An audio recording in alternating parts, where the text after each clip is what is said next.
দেখছেন, এই স্লোগানগুলো আগে ওলামা একরাম দিত। কি বলেন? কথা বুঝে না এরা।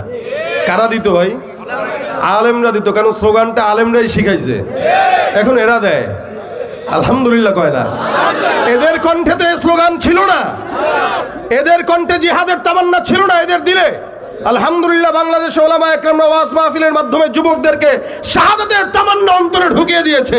আল্লাহর কসম করে বলি, একটা বেঈমান যদি এই যুবকদের সামনে আমার নবীকে নিয়ে এক বিন্দু কটূক্তি করে, জিহ্বা ভিতরে রাখতে দিবে না। তার মানে শাহাদাতের জন্য শুধু আলেমরা না, বাংলার সকল তাওহীদি জনতা উপস্থিত। একবার নয়, 1 কোটি বার রাজি আছি ইনশাআল্লাহ। কারণ আমরা জানি আমরা আমাদের আমল দিয়ে জান্নাতে যেতে পারবো না। আমরা সারা জিন্দেগি গুনাহ করেছি, এখন সহজভাবে জান্নাতে যেতে চাই। আর সহজভাবে জান্নাতে যাওয়ার রাস্তা কোনটা? শাহাদাত। বলেন কোনটা? জিহাদ আমাদের ইবাদত, তামান্না আমাদের শাহাদাত। জিহাদ আমাদের ইবাদত, তামান্না আমাদের শাহাদাত। চাই না বেঁচে থাকা মাজা করে বাঁকা, চাই না বেঁচে থাকা মাজা করে বাঁকা।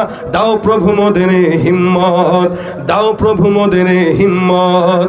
জিহাদ আমাদের ইবাদত, তামান্না আমাদের শাহাদাত।